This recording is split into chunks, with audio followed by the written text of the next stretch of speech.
हाँ जी, तो ये पॉइंट्स 3 तक अपने लास्ट लेक्चर में हो गए थे। चौथा 5वां टाइगर लिखने में पहले किए थे, सो दैट टाइम थोड़ा सा बच जाए, लिखने में टाइम वेस्ट ना। मैं समझा देता हूँ आपको। There is no effect of gravity on the molecules of ideal gas. Practically समझिए, आइडियल गैस के पार्टिकल पे इफेक्ट ऑफ ग्रेविटी नहीं लगता, लगना भी नहीं चाहिए। रियल गैस के पार्टिकल्स पे भी इफेक्ट ऑफ ग्रेविटी नहीं लगता, लगना भी नहीं चाहिए। क्यों? भावना समझो। अच्छा, इफेक्ट ऑफ ग्रेविटी क्यों नहीं लगता? क्योंकि गैस के पार्टिकल्स का जो मास होता है वो नेग्लिजिबल होता है। गैस के पार्टिकल्स का जो मास होता है, जो आप इनहेल करते हैं, वो नेग्लिजिबल होता है। क्या सेंस है इस बात का? तो देखिए, ये तो आप समझते ही हैं कि आप O2 इनहेल करते हैं और CO2 लिबरेट करते हैं। तो अब होता क्या है, जैसे मैं आपको रैंडम एग्जांपल दे दूं कि अगर छत से टीवी फेंक दो और एक कागज का इतना छोटा सा टुकड़ा फेंक दो, बिल्कुल एकदम इतना सा, है ना, तो पहले कौन गिरेगा? तो आप में से कई होगा, जवाब होगा टीवी, है ना। बट ऐसा नहीं है, पहले तुम लोग गिरोगे, क्योंकि टीवी फेंकोगे तो घर वाले तुम्हें तो छोड़ देंगे। तो होता क्या भैया, पहले तुम लोग गिरोगे, फिर नंबर आएगा टीवी का और फिर नंबर आएगा कागज का। क्यों?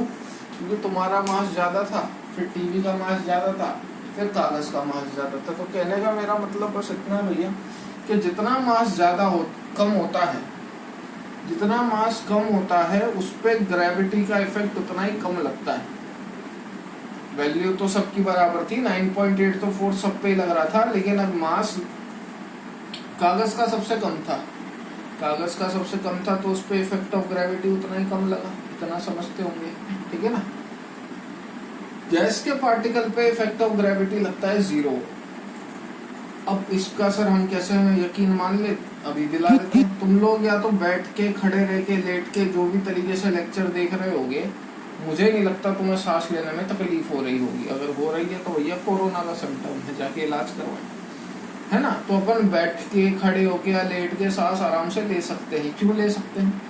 क्योंकि उस पे इफेक्ट ऑफ ग्रेविटी लगता है 0। अगर उस गैस पे जो आप O2 इनहेल कर रहे हो अपनी सराउंडिंग में से, उस पे इफेक्ट ऑफ ग्रेविटी लग रहा होता ना, तो आप बैठ के, खड़े होके या लेट के पढ़ नहीं रहे होते, या जो भी कर रहे हो वो नहीं कर रहे होते। आप क्या करते? आप फर्श पे लेटते, क्योंकि इफेक्ट ऑफ ग्रेविटी की वजह से तो O2 नीचे आ गई। जिस रूम में, उसमें ये थोड़े ना है इनफाइनाइट O2 प्रेजेंट है, लिमिटेड अमाउंट में O2 प्रेजेंट है। अगर O2 प्रेजेंट है तो वो तो इफेक्ट ऑफ ग्रेविटी की वजह से नीचे आ गई, तो जाओ नीचे से सांस खींचो, फिर ऊपर आओ। ऐसा तो नहीं होता। तो ये कहने का मतलब है मेरा कि गैस पे जो इफेक्ट ऑफ ग्रेविटी होता है वो 0 होता है। क्यों? क्योंकि उसका मास नेग्लिजिबल होता है। आगे, all the collisions are perfectly elastic. Hopefully इसका मतलब समझते होगे, फिजिक्स तो अच्छी होगी, है ना। इलास्टिक कोलिजन क्या होते हैं? Where energy and momentum both remains conserved. अब अगर मैं आपसे बोलूं कि भैया मेरे जैसे सामने एक दीवार है, मैंने इस पर बहुत जोर से बॉल फेंक के मारी, पूरी ताकत से बॉल फेंक के मारी, जितनी ताकत से फेंक के मारी, क्या ये उतनी ताकत से वापस आएगी? तो आप में से कई महान लोग हाँ भी बोल देंगे, है ना। तो बेटा समझना बात को, ये उतनी ताकत से वापस नहीं आएगी। इसकी एनर्जी में कुछ लॉस होगा ड्यूरिंग कोलिजन। हम कैसे मान ले सर? मैं तुम्हारा एग्जाम्पल से समझ ले। ये रूम इनफाइनाइट मान लो, ये रूम इनफाइनाइट है। अब मैं पूरी ताकत से जब इस पर बॉल फेंक के मारूंगा तो ये वापस आएगी। जितनी ताकत से मैंने मारी, अगर ये उतनी ताकत से वापस आई, तो मतलब एनर्जी में लॉस ही नहीं हुआ। एनर्जी में लॉस ही नहीं हुआ, और अगर रूम इनफाइनाइट है तो ये बॉल जीवन भर हवा में ट्रेवल करेगी। ऐसा होगा क्या? नहीं होगा। थोड़ी सी डिस्टेंस के बाद ये जमीन पे गिरेगी, टप्पा खाएगी, टप्पा खाएगी, टप्पा खाएगी, टप्पा खाएगी, और एक टाइम आएगा रुक जाएगी। क्या हुआ टप्पा खाने से? धीरे धीरे एनर्जी और मोमेंटम में लॉस होता गया, और एट द एंड वो बॉल रेस्ट पे आ गई। ठीक है।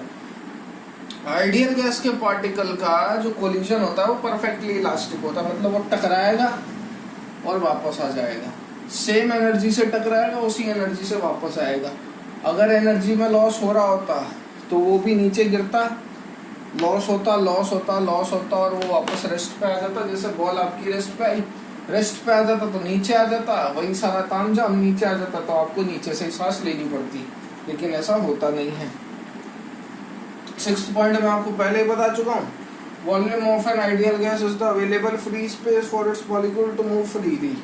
एक आइडियल गैस का पार्टिकल कितना वॉल्यूम ऑक्यूपाई कर रहा होगा, जितना उसके लिए फ्री वॉल्यूम अवेलेबल है। जैसे मैं इस रूम में बात करूं तो इस रूम में आइडियल गैस कितने इस रूम के अंदर आइडियल गैस कितना वॉल्यूम ऑक्यूपाई कर रहा होगा। तो आपको मेरा ये मोबाइल जिससे रिकॉर्डिंग हो रही है, रजिस्टर्स, डस्टर, बोर्ड, इन सब का वॉल्यूम माइनस करना पड़ेगा। क्यों? क्योंकि अपने आर पार आइडियल गैस का पार्टिकल नहीं जाता कि आप वो वॉल्यूम भी काउंट कर लोगे। तो अगर मैं इस रूम में से सारा सामान निकाल दूं, सोफा, बेड, ये सारा तामझाम, उसके बाद मैं आपसे पूछूं आइडियल गैस का पार्टिकल कितना वॉल्यूम ऑक्यूपाई करेगा, तो आप बोलोगे पूरे रूम का। सॉलिड का मास आपको सब्ट्रैक्ट करना ही पड़ेगा। तो अगर मैं बोलूं कि भैया अवेलेबल फ्री स्पेस कितनी है किसी भी गैस के पार्टिकल के लिए, तो किसी भी गैस के पार्टिकल के लिए अवेलेबल फ्री स्पेस कितनी होती है, जितना उसका फ्री रोटेशन का फ्रीडम होता है, जितना वो फ्री रोटेट कर सकता है, that is the available space. Sixth point वो ये सिग्निफाई करना चाह रहे हैं। ठीक है, थोड़े बहुत अपने को चीजें ध्यान रखनी है, कैरेक्टरिस्टिक ध्यान रखने हैं, कन्वर्जेंस ध्यान रखने हैं। PV इक्वल टू NRT करके इक्वेशन आएगी, आपको हर बार ध्यान रखना है क्या, that gases are characterized bye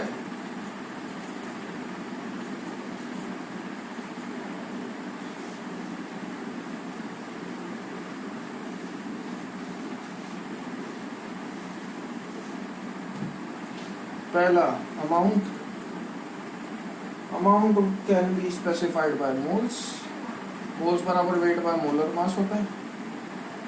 तो किसी के मोल्स कांस्टेंट है मतलब उसका मास कांस्टेंट है, इनडायरेक्टली वो ये कहना चाहे।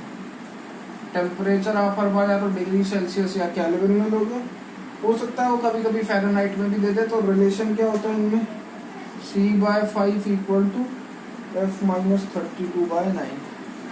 डिग्री सेल्सियस से फ़ारेनहाइट में कन्वर्ट करने का रिलेशन ये है।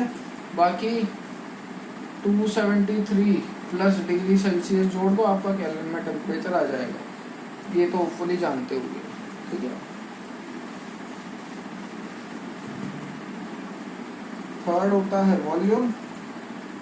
वॉल्यूम या तो आप हमेशा मीटर क्यूब या सेंटीमीटर क्यूब या लीटर या ml में मेजर करोगे।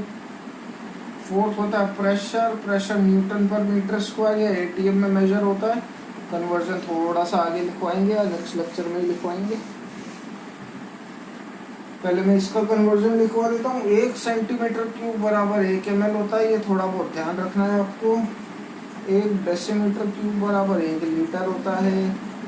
1 लीटर बराबर 10⁻³ मीटर क्यूब होता है और 1 मीटर क्यूब बराबर 1000 लीटर होता है।